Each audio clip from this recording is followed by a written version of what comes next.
This is Ask Orville. I'm Orville1 with the law firm of Allman Law PLLC.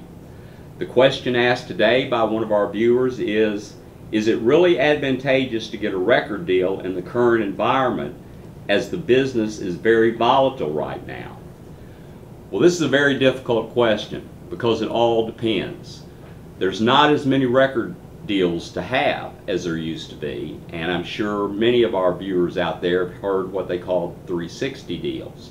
Physical product, the sales of physical product when we used to be selling millions are now selling tens or hundreds of thousands of physical units, and the profit margin on digital downloads, legal digital downloads where the consumer is actually paying for it, is pennies, where the profit that the record company used to make on the physical product was dollars. So the pie of the gross dollars in the music industry is shrinking and has been shrinking for the last almost 10 years now at the rate of almost 20% a year. So you can almost 20% from the past year. So you can tell it's gone down greatly. Legal downloads have been coming up the past few years. Last year they were down a little bit.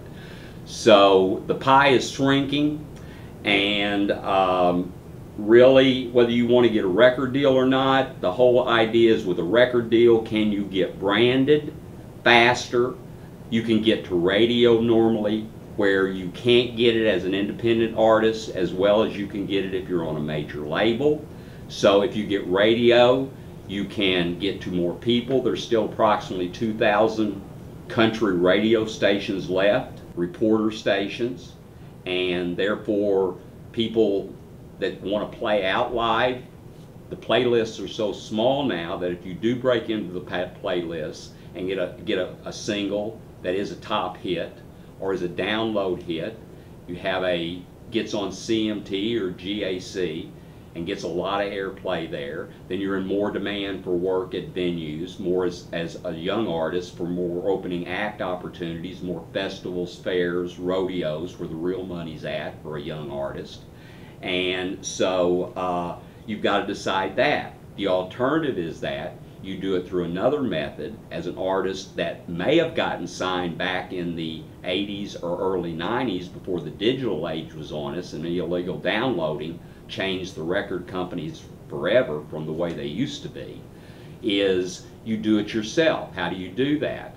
Well, you've got to do it either through a sponsorship or a investment type deal or some type of conglomerate of different people, of booking agents, marketing people, publicity people, touring, I said booking agents already, but managers that are willing to work with you without a label because you're so talented that they, through social networking and your own website, where you can get enough social networking going to your fan pages and working Twitter and your Facebook pages and your MySpace and different links you can get to different websites, and you can always YouTube and you can always download on iTunes, is to get enough followers there to where you can have them go to your website where they can stream your music, to listen to your music.